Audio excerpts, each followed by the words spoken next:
Welcome to Recalculating Small Business. Like its award-winning book, Recalculating is dedicated to small business in America. Your hosts are Don Mazzella and Dan Perkins. Don Mazzella is the editor-in-chief of the Small Business Digest. Dan Perkins is a registered investment advisor with 43 years' experience in managing money. Dan Perkins here, your co-host, along with Don Mazzella of Recalculating for Small Business. Our radio program is dedicated to you, helping the small business owners increase their profits. We draw our name from Recalculating, voted the best small business book of 2017 by the Independent Press. In this book, it features ways to grow your small business. Now, here's Don Mazzella. Our guest today is Russell Bellanca, who has partnered with the originating Italian family to bring the first official original Alfredo sauce to store shelves in America here.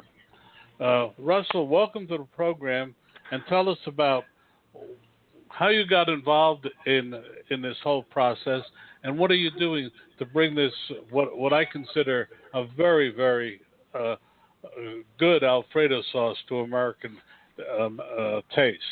Welcome to the program. Thank you very much. I got into this business because my father before me, made an arrangement with Alfredo back in 1976. He opened up a restaurant in Manhattan and then Philadelphia and then Disney World, Epcot, and which ran for many years. And he needed help. I was trained in something else completely different, but I eventually, both my brother and I decided to help my dad and get involved with this business. We started from the ground up, learned everything, including cooking, and worked in kitchens and the whole bit. And basically, I've been running restaurants for over 30 years. And then, of course, we were. My father was one of the first people who understood the importance of bringing in something that with a lot of history. My dad wanted to immediately, have some kind of a history and recognition. So he felt that bringing out the restaurant in Rome, which he had been a fan of and spent a lot of time there, to the United States would immediately, prop him up and give him a big leg up in the industry. And so in '77 he opened up in Manhattan, New York, and did extremely well. And then we just kept going. So, of course, everything was wrapped around this famous dish. It's a 100-year-old recipe, and a restaurant in Rome that produces great Roman food. And we did the same thing here in America for years. So I started out as a restaurateur myself. I opened up many restaurants even after my dad passed away. I had the pleasure of working with him for many years. And the thing was, we always thought, well, I wonder if we should try to produce this, and put it on the supermarket shelves. But at the time, it wasn't very much in vogue to do that kind of thing. It wasn't the days of Rayos and all of that. It was way before. And we felt it would cheapen the brand and the restaurant itself. And we were doing very well with the restaurants. And even when I looked into it briefly, I did a little research on how to get into that type of business. I realized that the investment was quite big, and it's a whole different world. There's so much to know about how to allow your product to be in the supermarket shelves on the right locations and the right places, that it just seemed very complicated when we were so busy running restaurants. I mean, it was we were working many hours and a lot of work running operations in New York, Florida, and other places. So we kind of put it in the back burner. But all of a sudden, after all this time, I decided, it's time for me to do it. And I jumped in, both feet, with both feet, and decided to bring this great product to the public and put it on the supermarket shelves. I would say more, nice high-end stores all over America, and that's the goal. So that's how I started. I mean, I come from a restaurant background, which I think is the right, it gives me an interesting perspective on how to do a sauce, a different way of doing it. Well, I noticed here that you won the Sophie Award yes. For the pasta sauce. For those uninitiated, the Fancy Food Show every year awards various categories. And the reason Russell is on the program is his sauce won the pasta sauce category. But then I got to ask you, and then I'll turn this over to Dan. But you go from a restaurant to a store shelf. How do you do it, and what are the obstacles?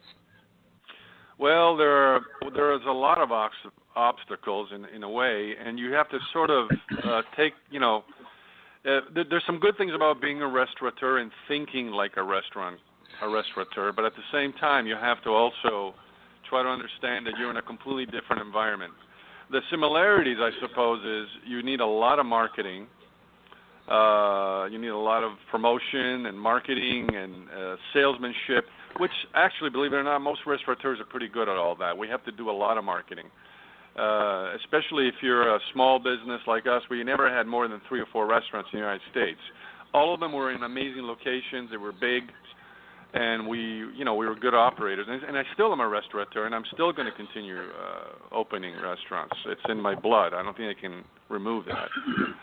But you have. So in that sense, it's a good thing. But the other thing is, just because you were well known in the restaurant industry and had a great following, bringing that following to store shelves, and jockeying for the right locations and the right locations on the shelves, for example, and in the right stores, and getting your foot in the doors is difficult. Now, everything so far has worked very well. I've had the New York Times write a beautiful article about us. Practically before we even sold any of this product, we won the Sophie Award for the new product, best new product. I mean, clearly this product is. I hate to be, overly confident about it, but it is 100 times better than any of its competitors because we're making it. Because I'm a restaurant person, and I believe in this sauce, and I've nurtured it throughout the last 30 years in the United States in the restaurants. I was going to put it on the shelves exactly the way we served it in the restaurants, and the way it's being served in Rome. But that's a big challenge, and I can tell you all about those challenges, of course. But that's what we want. That was my goal. Do. Now it paid off because people noticed how great it was, and how unique and how it stands out completely. Part of the reason is because I used the exact ingredients, the exact way they're used in the restaurants that we ran and the one in Rome. But that was a very difficult thing to do, especially with a dairy-based product, using basically Reggiano cheese and butter, basically, 24-aged Reggiano. I mean, to put that in with butter and get it on the shelves and have it foolproof, in 8 minutes you can make this and have it on your dinner table and have people just, enjoying it as if they were in Rome itself, Rome, Italy. So that's what we did, and it took us 8-9 months. If you want to know one thing I learned about the restaurant industry, perseverance. Being a small business owner, also you need a lot of perseverance, a lot of belief in yourself. Never quit. And that's what we did. I mean, for 8 months, we were, we couldn't. We tried to figure out how to get this sauce to be exactly the way it is. We abandoned putting it in jars, which is the ideal way to put sauces, in the market, to put them on the shelves in the shelf-stable jar version. We actually decided to go a refrigerated route in a nice tub, well designed, and it turned out to be the best thing we could have done. It was a happy accident in a way because it's so unique in itself, but because it's refrigerated. But the process took 8 or 9 months, and at that point I was starting to wonder whether it was worth the effort. But I never give up. We just kept going. I had a good partner I associated myself with that knew the business, and we plugged along, and he helped me figure out that this is the way to do it. And here we are now. The New York Times has written about us. We won the Sophie Award, which is like the Oscars of the food industry. And we had huge success at big events like the Chefs in Champagne in East Hampton, New York, where famous chefs show and some restaurants also show their products.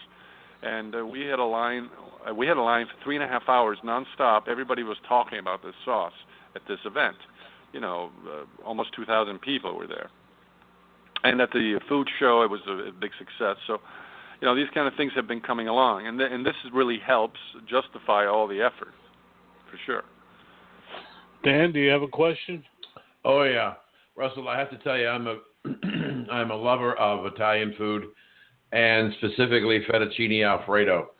And there's a little restaurant up on the Upper East Side in New York that I used to visit when I lived up in that area, and I met the owner of the restaurant, and I said, I'd like to try. Would you like to try something different with your sauce? And he said, well, what do you want to do? I said, I want you to take 4 pieces of the Italian ham, put it on the grill and crisp it, and break it up and crumble it in the fettuccine sauce. And it was unbelievable. The combination of the ham and the wonderful creamy texture of the Alfredo sauce. So I'm a big fan of that kind of sauce, or gravy, as I guess it's called now. It's not really sauce. So you were telling us just briefly some of the challenges. I mean, having been in the restaurant business and not in the grocery store business, you had to learn a lot about the grocery store business, about getting shelf space and buying access. And so talk about some of the challenges that you ran into in trying to get this on the shelf. Absolutely. Well, getting it on the shelf, first of all, no question about it, you have to, if you want to know the truth, in any case, you have to produce a great product, something really good, filled with a lot of competitors. I mean, you've got the Ragouts of the world who have been around forever, and you have, I can't list them all. You even have Rayo's that has really done hugely well in the industry. So you're competing with all of these different brands that have been there forever. So you have to, the store owner ask himself, why should I bring one more in? I mean, he doesn't really need to, So you have to let him know that your product is going to be perfect for his customers. It's going to be stand out. It's going to be fantastic. It's going to justify the price, and it's a catch-22 because for companies that have stores, they want to know that you're selling, and to sell you have to be in the stores. So it's a catch-22. It's it's a very difficult proposition. And in our case, we did what we're supposed to do. We won a lot of awards. When I walk in, or my partner, we walk into a store, I'm able to show him all kinds of articles, some amazing, the award itself, all these things. And clearly it helps you get your foot in the door. But even then, you have to get the price point to the right place. In my case, I'm using Reggiano. 46% of this product is Reggiano, unheard of in any sauce. When you look at an Alfredo sauce on a shelf, or somebody makes it for you in a restaurant, 9 times out of 10, they're probably putting a few shavings of Reggiano in there, and then they're putting in some other cheeses and a bunch of heavy cream and some flour and God knows what else. In this case, it's exactly the way we did it for years, and they're doing it in Rome. It's 46% Reggiano, 46% a wonderful creamery butter, and that's it. So, of course, it's expensive. This is 24-aged cheese imported from Italy. And the production of this is a little expensive, and then it's refrigerated. So it's very important to keep the price point at a place where people will buy it, and not compromising. I tasted every single competitor out there, and believe me, I'm still alive to talk about it, because that's a lot of Alfredo sauce I had to try over the last year. But I saw the ingredients that were in there, and they never tasted like the real thing to me, never. And it was clear that this was so much better. But there's a lot of other byproducts inside these sauces. A lot of times you'll see the first product on the list, the first item is water. So you can imagine, in our case, the first item that shows up is Parmigiano Reggiano. So that's the difference. And not compromising and putting it out there and keeping it the way it is, and keeping the cost of production in line so you can charge the right amount to the buyers and to the public was a huge challenge. And the other thing is, Dan, let me interrupt you for one. We have to go to commercial break, and we'll be right back with Russell Bellanca and his Alfredo sauce. But first, a word from our sponsor. Life. It's made up of the simple day-to-day moments that keep us all running on full of joy, passion, and restlessness. It's singing full on to your car radio with the windows wide open. It's a whole bunch of early morning rush hours and a few late-night runs for Rocky Road. It's full of pit stops and drive-thrus. It's life, and we live it between fill-ups at Valero. Valero top-tier certified quality fuel keeps your engine running cleaner, better, and longer. Find a station near you at ValeroCleanGas.com. We're back here with Russell Bellanca, who's talking about how he's bringing the original Alfredo sauce to store shelves. And now back to you, Dan. Russell, I have to deviate just a little bit and be extremely selfish. Mm-hmm. I live on an island in Southwest Florida, out in the Gulf of Mexico. How do I get your sauce? Well, it's actually not that hard. We can deliver anywhere in the United States right now. But the best way is, unless you are, passing by Zabar's in New York at the moment, which is selling a lot of our product, you can go right online. It's Alfredo1914.com, and you'll have it delivered nice and cool, refrigerated to Florida, and you can have an Alfredo party. I'm going to do that. I love that sauce. I can't wait to try it. So thank you. Our website is Alfredo1914 anyway, and on that website is a wonderful video showing you that you can make this in less than 10 minutes. I have, because I live on Long Island now. I moved from Manhattan to Long Island at the moment, and not a bad place. And a lot of my people here know me, and they're buying the product, and they're having like a lot of people over at their house. And the people who are making the sauce are the men, not the women. They just put it in a pan, boil the pasta. It takes 2 minutes to boil fresh fettuccine, egg noodles, egg fettuccine, and then they use the same pot and put the sauce in it with the after they've taken most of the water out. You leave a little water in, and they mix it up and they serve it. And I've been invited to some of these parties, and I see like 10 or 12 people eating the Alfredo. And the guys usually are the ones preparing it because it's that easy. Yeah, Russell, I have 3 married sons, and they're all 3 the cooks in the house. And they love Italian food, so I'm going to send them some of your sauce. Well, trust me, follow the directions. Of course, they're very simple. There's 3 steps, and the quantity is important. Not to you want to use 1 tub for 4 people, and we sell it in 2, 4, and 6 quantities. And more, I guess, and then that's it. You'll love it. It's as if you were in Rome. I promise you that. As if you were in Rome or in one of our restaurants that we've run. Okay, so let me ask you one other question. When Mom creates something special, and then she decides maybe I could sell this, and she starts putting it in individual jars. But then all of a sudden somebody says, Mom, we really like this sauce. Could you make more of it? What were the challenges for you and your company going and part of that is a question. In the case of the sauce, and I do cook, but I'm not as good as my wife. There is a concept of recipe and formula.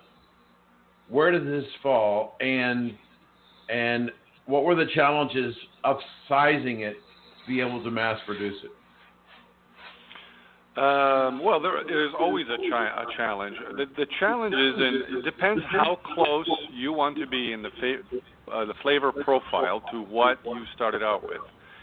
Now, in my case, again, I go back to the fact that I'm a restaurant person because I'm not a sauce guy. I'm not a big manufacturer, out there that has a huge plant. That's not my thing. I'm a restaurant guy. So my only interest is in providing authenticity, the exact product, to the customer. Now, and there was no compromising for me. Now, Mom is making a wonderful sauce. Now, everybody says, okay, it's wonderful. Now, we want to see this. We want to produce 1,000 units per hour of this, or 500 an hour, or whatever. Now, the recipe, there's going to be a lot of people that will try to change the quality of the tomato she's using, or the style of tomato she's using, because at the end of the day, it's too expensive to buy huge amounts of this, or maybe it doesn't even come in the bulk size that they need. They need giant barrels of this tomato sauce, not little. She's probably buying wonderful cans of San Marzano directly from Italy. Now, all of a sudden, whoever she talks to and is going to help her, that has the plant that can produce this, is going to tell her, well, we want to get a product that comes in a giant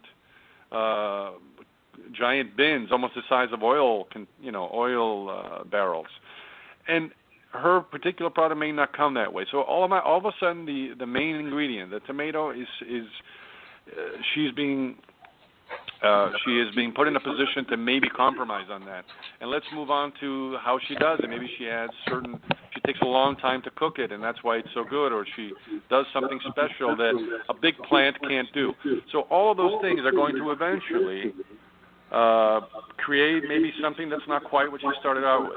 And that's something as simple as a tomato sauce. Imagine when you start getting into more complicated sauces. Like ours is fairly complicated in a way. I can give you a whole story about the kind of machinery that's required. We ended up going all the way to Colorado to have this produced because they had the facility that could do it. I mean, you needed a special machinery that handles butter and can put it together and put it in. So and then they're going to try to have her put in preservatives, for the shelf stable, and all these little things. At the end of the day, may not even give you the same flavor profile, and it depends how much she wants to compromise. So it's a difficult proposition. In our case, we barely had to compromise because we figured out how to do it. But I wasn't in a gigantic rush, and it took us 8 months at least to get it done. But most big companies, just don't have that much time, and they just want to put the product out on the shelf and find the most efficient way to do it. And I could tell you that being a small company, at the moment, and I think, we will remain moderately sized, I think, for a long time. And small, there's a big advantage to being small. Small is a good word when you're talking about restaurants, even, because if you're running 2 or 3 restaurants, you don't have a chain that's 100. Your product is going to be much more, it's going to be watched more carefully. There's more attention to detail, all those little things.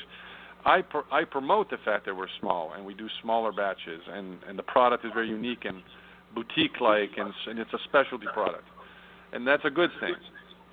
But when you get into trying to recreate something, you better be ready for a lot of give and take, a lot of discussion about how to make it. I can't tell you how many people I met with and to explain to us that we had to use this and that and the other thing, and finally we figure out a way to do it the right way in this particular case. And I'm going to run into this when I come out with the new sauces that we're going to do. But tomato-based sauces are easier, I will say this, but yet, they're easier, especially because I have a partner who's wonderful and specializes in tomato-based products and is very successful, and he will help me put out a great product without compromising too much. But that's how it works. I hope I answered your question. I'm a little long-winded today. Dan, I hate to break in because this is such a fascinating discussion, but unfortunately we've run out of time.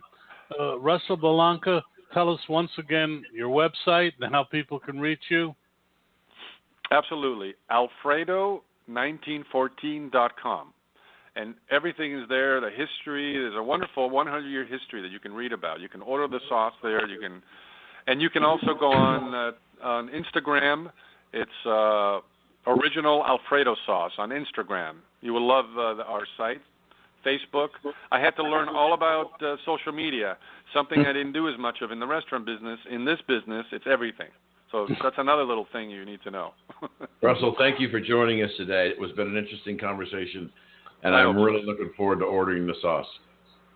Thank you. Fantastic. Dan, we have another great guest after this word from our sponsor. At Valero, we believe life gets lived between every fill-up. So whether you go down the road on 2 wheels or 4, whether your Wednesday night is spent racing to the grocery store or down a track, and whether you're dropping off the mail, the pizza, the kids, or all of the above, we're here to make sure you're never running on empty. Valero top-tier certified quality fuel keeps your engine running cleaner, better, and longer. Find a station near you at valerocleangas.com. Oh, well, Dan, our next guest, I'm holding in my hand the book, The Art of Selling the Family Business. And our next guest who wrote it, Jonathan Pellegrin, has given a practical guide to any body that has a business and is thinking of selling a business. And Jonathan, welcome to the program. I've been looking forward to it because I've just finished reading your book, and I found it fascinating. Thank you very much. I'm delighted to be with both of you. I'm impressed with your website. Thank you. It's always good to get positive. You always get negative feedback. You seldom get positive feedback, but it's good to hear. But Jonathan, tell us how you came to write the book, a little bit about your background, and where people can find it. Okay. I was raised on a farm in Illinois and spent my childhood there and moved to Racine, Wisconsin with my family. And we lived adjacent to downtown in an apartment. And when we moved and we had to sell the farm, my older brother cried for days. And I was thrilled. I thought, oh, my God, I can start businesses here with all the people downtown sell stuff. And I did that. And people started calling me a business child. And I essentially worked all the way through school, high school, college, doing little business ventures and also had jobs.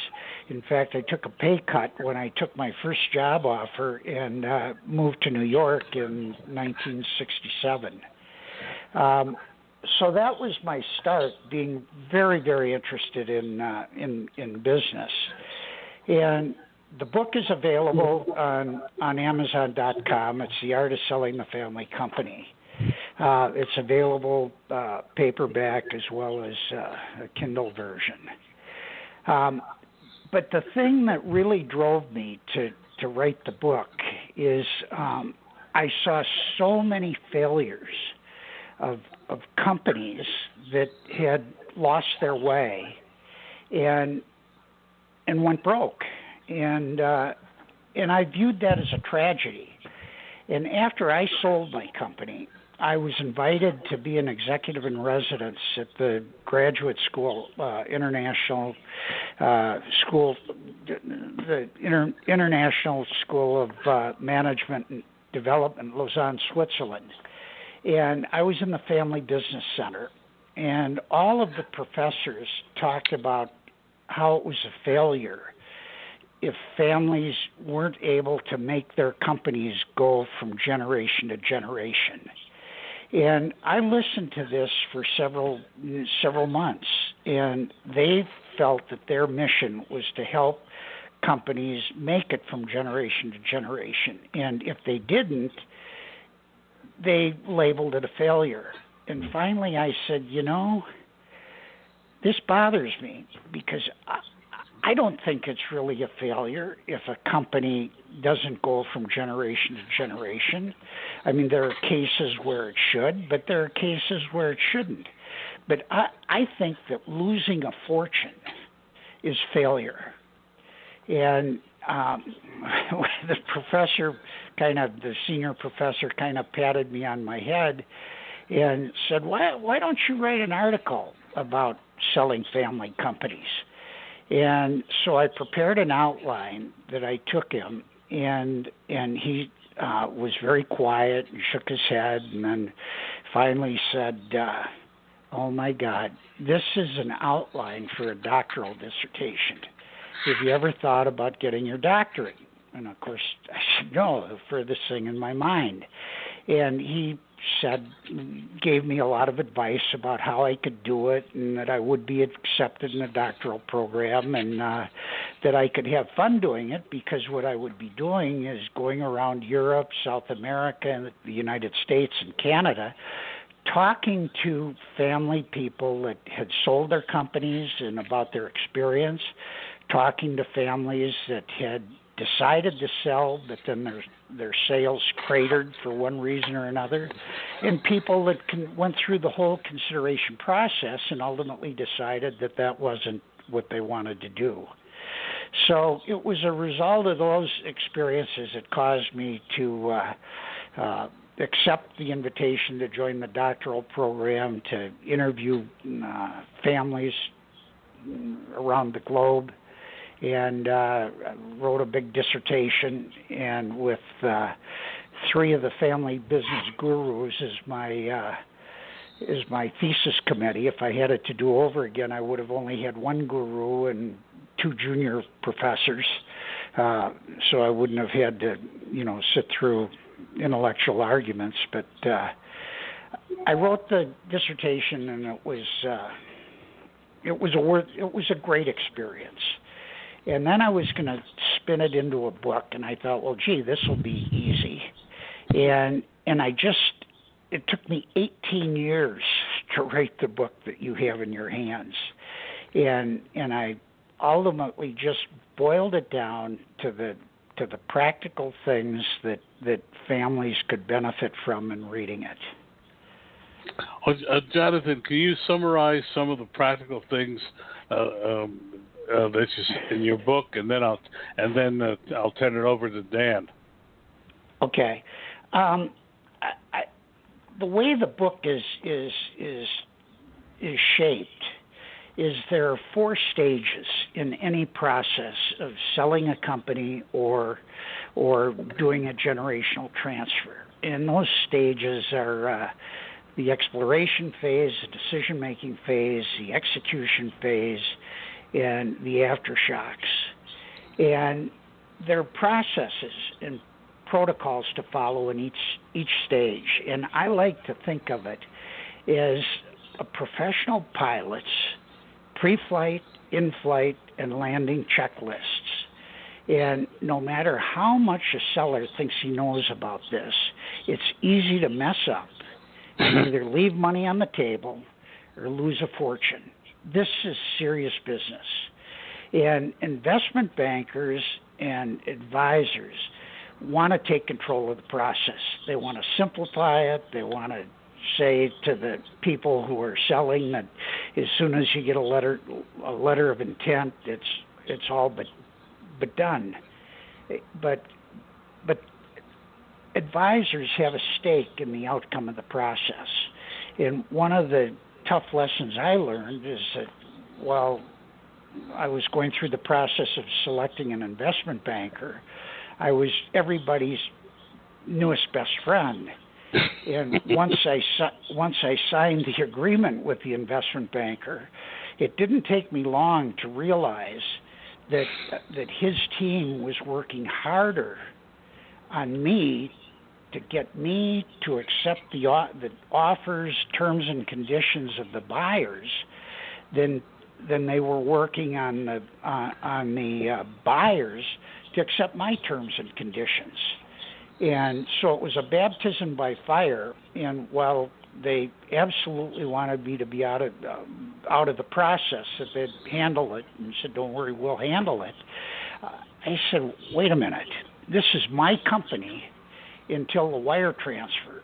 So I am going to stay very, very close to the process, and I'm going to drive the process, and I'm going to use my investment banker for what I feel they do best."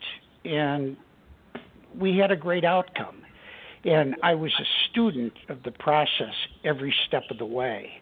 And then subsequently working on my doctorate, I was able to interview other people that did it, that went through a sale, and there were many that operated intuitively and had successful outcomes, but there weren't many that I found that had a formularized structure with flexibility for them to achieve a great sale. Jonathan, can I interrupt you here? Dan, I know you must be overflowing with questions, so fire away. Jonathan, I've been listening to your comments, and a couple of quick observations. We are probably in the United States going through what some people say will be the largest wealth transfer in the history of the world, where the baby boomer generation who came back from the war and started businesses and now are looking to get out of the businesses. Sometimes they're interested in getting their children involved, and sometimes children are not interested in being involved at all. So one of the challenges, it seems to me, is if I own a business and I've owned it for a long period of time, in trying to make the decision of who I want to sell it to, I've got to deal with my own personal feelings about family and whether or not my children should be involved in the business, even though they haven't in the past. So what role does family, in your mind, play in a successful sale? Well, I think they play an important role, but we're talking about two different things. One is selling the company, and the other is doing a generational transfer. Let me briefly talk about the generational transfer, because it's really important that the senior generation CEO is really prepared to step aside, because many think that they can run their companies from the grave, and they pay lip service to retiring and stepping away, and that causes problems. The other thing in a generational transfer, if there are siblings in the next generation, there can be a lot of problems, because often the controlling owner, the founder, whatever, feels like, well, gee, I love my kids equally, so I'm going to pass my company along equally. My kids know what they do. They're accomplished in their jobs. They each have their areas of responsibilities. So this company will be run as a partnership or run as a committee. And it's so seldom that works, that a decision has to be made about who's going to be the CEO of the company. And that's a decision that the senior CEO shouldn't make. It's a decision that the sibling partners should make. And because if they don't embrace the leader, it's all going to break down. But the other point is that the leader, who's typically been trained by the father or the senior member, has picked up all of the habits of the patriarch. And the chosen individuals have to become servant leaders, and they can't treat their brothers or sisters that have ownership in the company with arrogance and disdain, but rather they have to recognize that they're the CEO of a multi-shareholder company, one that they have a minority position, and they need to become very, very good at the care and feeding of their siblings. Okay, let me switch to selling selling a family company.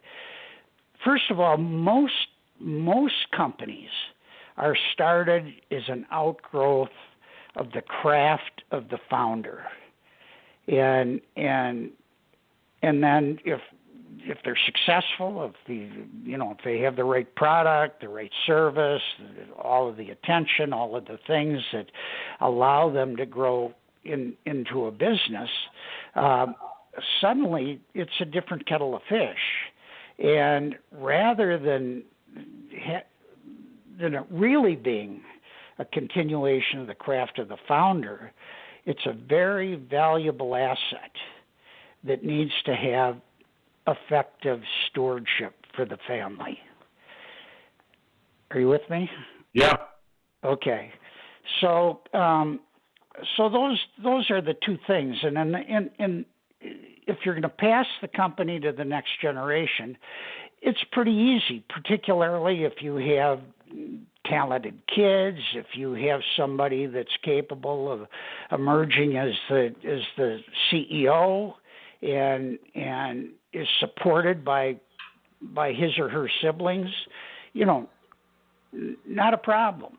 And the sale process is easy because the price is generally discounted and it's fair. But I also feel very strongly that the next generation has to have skin in the game. And the senior generation member or CEO that passes his company along to his children is going to stay involved as long as his livelihood is dependent on the company. And I feel that the sooner that you can move the senior CEO out and monetize his shares in the family business, the better. Jonathan, how do you feel about ESOP plans? How do I feel about what? ESOP plans. I think that in the case of a generational transfer, I think it's a very good alternative to consider. It's not the only alternative to consider, but it's a good one. And because that allows the senior to take a chunk off the table, the family members and employees own the company going forward, and it's a good viable alternative. But the other alternative is there are so many private equity players that want to buy family companies and are willing to buy just a portion of the family company and provide a mechanism for the family to buy out the transitional shareholders. And so if the family's really interested in maximizing their return, I don't believe an ESOP is the best alternative. Okay. What do you think are the top 2 or 3 mistakes that people make in trying to transfer their businesses? To transfer or to sell the company? Sell the company, transfer ownership. Okay, number one, I'm sorry? I think that there's a big mistake when families oversimplify the process.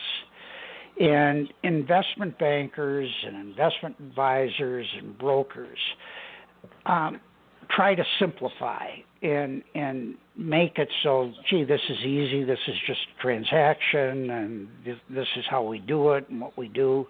And now you go out and think about how you're going to spend the money. And it's a horrible mistake. It's a horrible mistake when that happens. I think that a big obstacle in doing a generational transition is the willingness of the senior CEO, the senior generation CEO, to let go.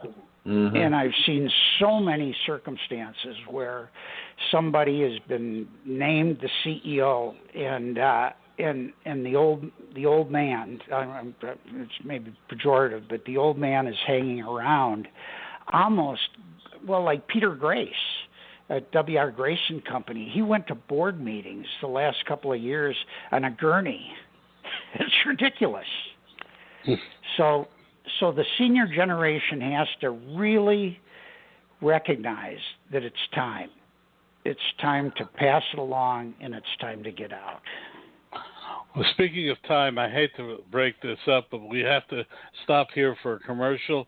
We'll be right back with Jonathan Pellegrin and his fascinating book, The Art of Selling the Family Business. Want to know more about health savings accounts for your company or yourself? Go to 2hsa.com and get a free employer's primer. Health savings accounts are a cost-effective way of offering health care benefits to your employees and yourself. HSAs build retirement funds for your employees, improve morale, and reduce your health care benefit cost. For a free employer guide to HSAs, go to 2hsa.com. That's 2hsa.com. We're back here with Jonathan Pellegrin and his fascinating book, The Art of Selling the Family Business. Dan, I have to ask Jonathan a question before we go further because it very much affects us. Tomorrow I attend the board meeting. As you know, I'm on a nonprofit medical marijuana board here in New Jersey, and we're thinking of taking on additional financing. But my question is, when should a company establish a valuation for the company, and should they establish a valuation when they go into negotiations like this? Ready? Yep. Go ahead, sir. Absolutely.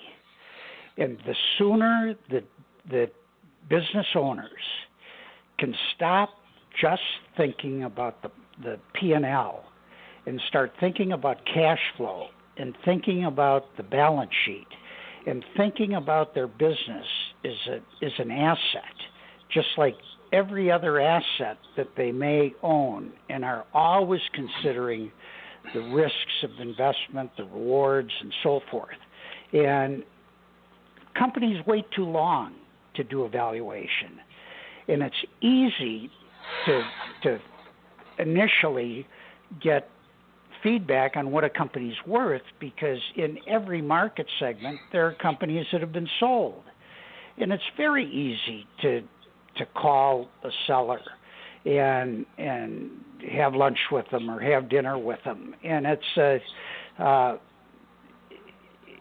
process, it's a cathartic process for the people that sold to, feel needed, having somebody ask them, well, tell me about selling your business. So you can find out what the company's worth before you actually get a valuation.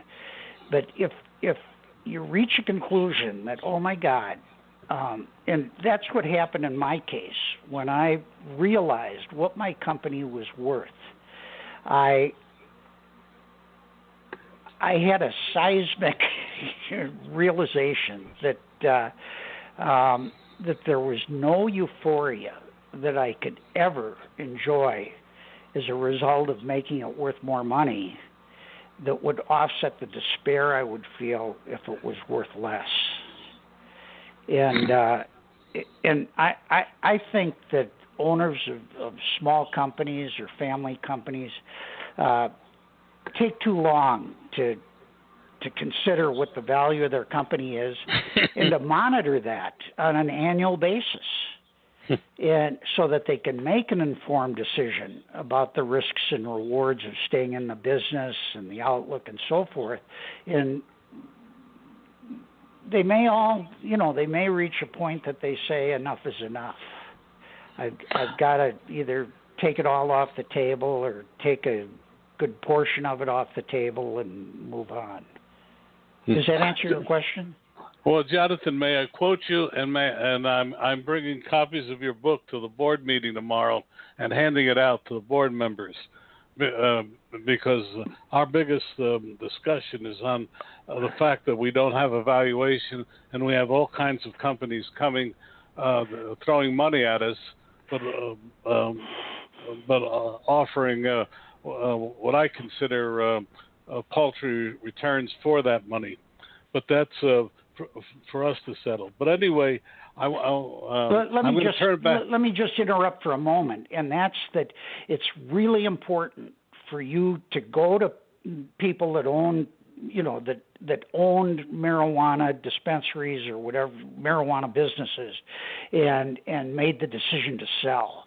You need to find out, because the buyers sure as hell aren't going to tell you, the highest multiples offered or the highest sales offered and so forth. So it's important for you to do that, and also to look at businesses with similar characteristics of growing, processing, selling, and what they sell for. And I think that your marijuana business is probably worth a hell of a lot more than you realize. Oh, no, I realized it is getting the board to realize. Before I say too much out of school, I'm going to turn it over to Dan for additional questions. Dan, we have about 3 minutes. Okay. Jonathan, one of the things that I wanted to follow up that discussion with you and Don is that it's been my experience working with small business people. They're really a Jekyll and Hyde. If they're not interested in selling the business, they want to have it evaluated at a low price. And generally, if they want to sell the business, perhaps it may be, in their mind, maybe worth more than what really is the value. In a business that's growing by leaps and bounds, the long-term prospects of it continuing could have a much more important impact on the ultimate pricing. So how do you reconcile the maturity of the business in the pricing of the business? Well, there are two things to consider. Number one, a business that has begun to flatten out is going to become a cash cow, because there isn't going to have to be the same level of investment going into it. So with a financial buyer, you can get a pretty high multiple from a cash cow. But also the flip side of that is a business that has a lot of growth ahead of it, and there's a lot of blue sky. I mean, you can craft a hell of a story about the future opportunity and make the explanation of why you're not going to hang around to capture that future opportunity yourself, whether it's your age, your not having the kind of successor that you feel is necessary, or health issues, or whatever you have. So that's my thought on that. Yeah, we go back and look one at of the most important things that any small business can ever do is they make this transition to start thinking of the value of their business and being a steward of wealth, is they need to have an outside board of directors with very, very competent outsiders. And so many business owners that I talk to just completely poo-poo the idea. Mm-hmm. And they say, well, if I have a board and they have authority, they could fire me. Right. And I've always said, well, then maybe you deserve to be right. fired, so you ought to look in the mirror. Right. Or beyond that, you can excuse yourself from the board meeting, and if you're the controlling shareholder, you can go to the restroom. And while you're standing doing whatever you're doing, call a shareholders meeting and vote out the board. So, you have control. And but the governance, independence that a board will bring to you is very important. I went to a talk at the Waldorf Astoria in 1980 by John Bakke, who had been the CEO of CBS, the whole CBS corporation, And he gave a remarkable presentation about, it was entitled The Print Publisher in an Electronic Age. And there were 700 nervous print publishers and printers in the ballroom. And it was an incredible presentation on the outlook of print publishing. This was 1980. I sold my company in 1994. And I thought, I've got to get this guy. And he had been canned by Bill Paley when Paley was going back into the company. So I staked out the men's room. And finally he broke from the crowd because he was being treated like a rock star. And when he came out of the restroom, I said, I really need to talk to you. I'd like to buy a day of your time. And he invited me to his home in New Jersey. And a result of that, he joined our board.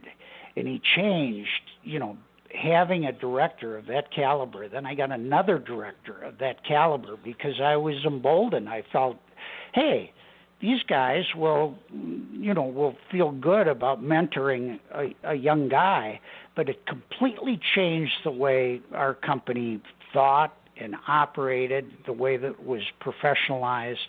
So I'm like a zealot on saying the first thing you need to do is to have an outside board. The other thing is that I've served on boards and where the board has played a vital role in generational transitions or a vital role in preparing and executing the sale of the company. So I just want to offer that one thing. Oh, this has been a fascinating time, and I hate to break in, but Jonathan Pellegrin, we're out of time. He's written the book, The Art of Selling the Family Business, and I recommend it to everybody, and I'm certainly going to recommend it to my board tomorrow and give them a couple of copies. Thank you so much, Jonathan, for being with us. Tell us where we can get the book. From Amazon. Amazon.com. You can get it in print form or electronic form.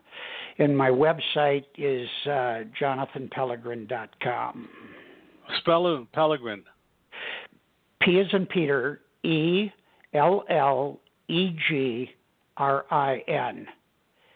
And Jonathan ends with AN. Well, thank you so much for being with us. And now we go quickly to Dan's tip of the day. Okay, well, thank you so much, Dan and Don. I've enjoyed this. Thank you. Dan Perkins here from Recalculating.biz with your small business tip of the day. Are you protecting yourself against lazy lawsuits? You may be asking, what is a lazy lawsuit? This is a lawsuit because you have not been paying attention to the details. It used to be that you could do business on a handshake, but unfortunately, not anymore. Handshakes don't have any details, so both parties have to remember the same things for the handshake to work. The problem enters in when memories fail, and it turns into he said and she said. Here is the Recalculating Small Business tip of the day. Work with the client in developing a contract. That way your customer will be putting in writing what he expects you to do and when the job is to be completed. You will know what and when is expected of you. It may take a little extra time, but will save you both time and money. I'm Dan Perkins from Recalculating.biz with your small business tip of the day. Before you hear this, or this,